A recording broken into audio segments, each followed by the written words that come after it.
Well, we're just outside of Loris on a timber farm. It's a beautiful big farm, but they've done something fascinating out here with a solar barn. And I want you to meet Tom Baker.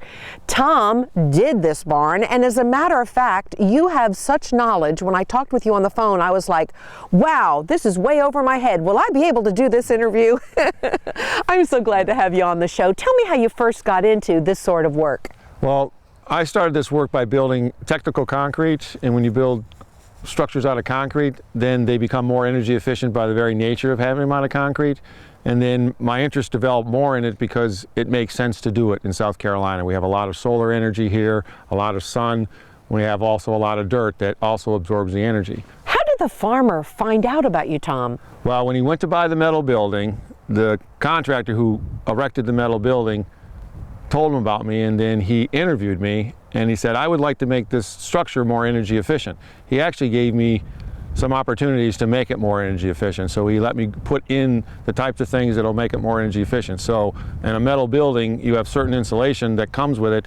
And then what we did is we used different insulation. So we use spray foam insulation that makes the structure more stronger, but then isolates it from the outside, really the infrared. So most people who've been in a metal building, the sun will hit the metal building, it'll get warm. And then if it's cold outside, it gets cold. So when we insulate this way, it keeps it from getting too hot or too cold when the temperature changes. That makes sense. And the farmer told me that he is totally amazed by the energy he's saving. Well, most buildings this side, part of this is a barn or a storage facility, and then he has 3,500 square feet that's living space. He's expecting to only have to spend, on the average, which is very unusual in our climate, about $50 a month for heating and cooling.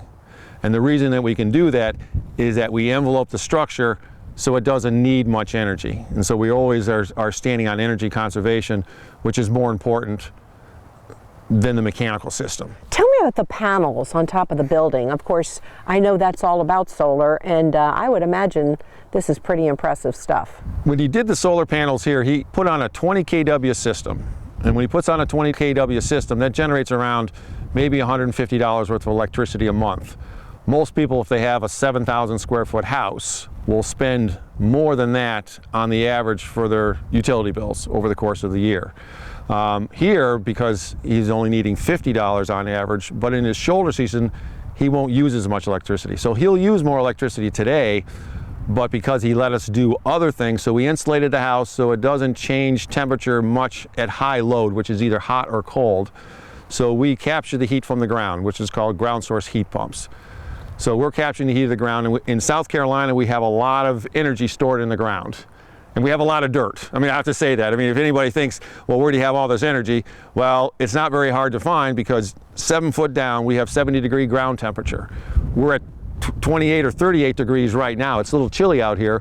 And so we recognize that, but when we're trying to heat or cool the building, we're using the ground as a heat sink or a heat source to bring the energy into the building. And there's a lot, again, there's a lot of BTUs in the ground, which people might not be familiar with, but that's just a way of measuring how much heat or cooling there is. I wouldn't have thought of that. I would have thought it was strictly coming from those solar panels and the sun above.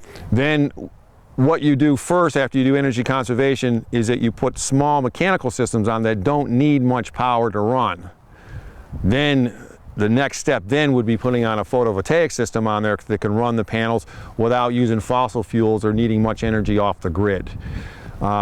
He has the capacity to be off-grid, but we chose not to because of the convenience and what happens if there's no sun. But while there's sun and stuff, he's generating more electricity, and if he has any excess electricity, he's actually providing it into the grid for the utility companies to take advantage of, so we could be powering the house next door, or if he does irrigation here, or if the farmer has milk cows and he has to heat hot water, or has to do some other things that would need electricity, we can generate it and do it at the time of service. When the sun's out, you would do the pumping. You wouldn't do it at night. So again, we're taking the burden off the utility companies for providing that power at, for example, their peak load times. Now, you mentioned the utility companies. Have you heard from them? They should cheer you on for this. They're interested in what we're doing. They have their own issues on the whole thing, and so it's tough for them because they're in the business of selling power. Sure, and making So in money. some ways, right, and so that's their business model. So a lot of times they'll be a little bit reserved about how much power they would want us to generate. Are we in competition with them for this? I don't know. I don't think so, but it certainly makes the homeowner, and it makes economic sense because right now, photovoltaic system generation is almost competitive with coal-fired generation, which very few people know about. When I started the business, or started doing this, when I bought a photovoltaic system in 2008, I paid $23,000. The same system costs you $7,000 now, which people hardly would realize that the cost has come down so much. And so the issues there is, when do you want to do it and what kind of applications you want to put it on? Tell me about the pond. Now, I would think that that pond has something to do with the economics of all this. He was going to dig a pond because he needed a pond for the farm. So he's going to use it for irrigation, and he uses it to capture the water off the land here. So what ends up happening on the pond, while he's digging the pond, I can put my geothermal pipe exchange system in it. So the cost of the geothermal system on this house is reduced because he's already dug the pond. And so I'm not doing well drilling, which is a typical in South Carolina. They dig 250-foot wells, which are way more expensive than dropping pipes that are in a ditch that's already dug. Then the temperature of the pond, when you're trying to capture energy, it's already there. So he has the pond, he has a geothermal aspect to it.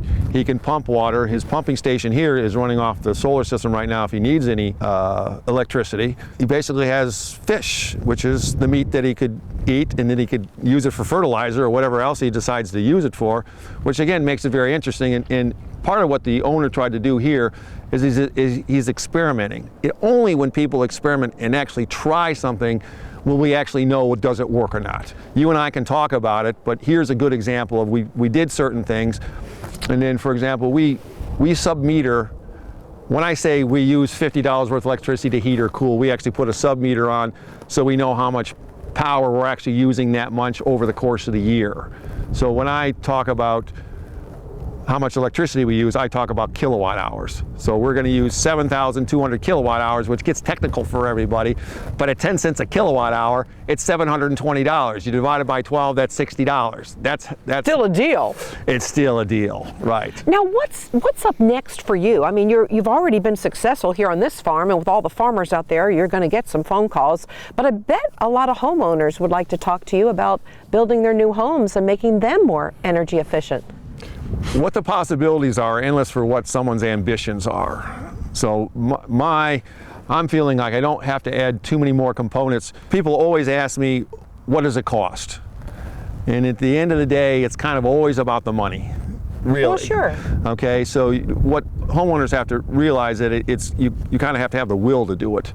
And so you would want to entertain that in some ways, but you don't want to spend so much that it makes the house cost prohibitive. And so we again deal with energy enveloping. We envelope the structure. It starts with energy conservation. So my own ambition is to really educate more people about energy conservation. Then you go to the next stages with geothermal. Then you go to the next stage with photovoltaic. You wouldn't put a photovoltaic system on there for, let's say, $50,000 to generate $150 worth of electricity when you could spend $15,000 to envelope the house through spray foam insulation and save $150. Got it. You know what I mean? Yes. So yes. you're going to spend the good money first, and that's really the smart way of doing it. And that's the fun part for me and what I get excited about, because in fact I think a lot of the reluctance of people to use it is that they're unfamiliar with it. And I think I've explained it in a good way that you don't have to be an engineer, you don't have to be any smarter than the average person to understand the concept.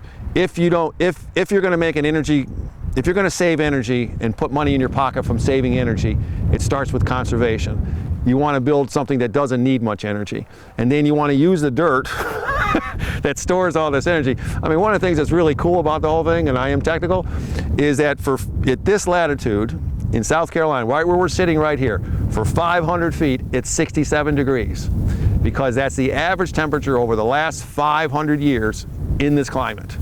And it travels that way all the way to Texas. And if you go to New Jersey, it's colder, because the average temperature is colder. And what is cool about that, that's all that stored energy here that you can use with the technology that's available today. And that's what heat pump technology is. It's just energy transfer. So why don't we transfer the energy out of the dirt and put it in our house? The man makes sense, doesn't he? And I'm telling you, you're going to hear from some of our local farmers. This is fascinating. And we want to thank the farmer here who invited us to come on out and visit his beautiful timber farm and see what's up with Tom Baker. Tom, it's brilliant. Thanks for sharing it with us. I hope I was useful and helpful. Very useful, very helpful, and certainly gave us something to think about. Thanks, Tom. Thank you.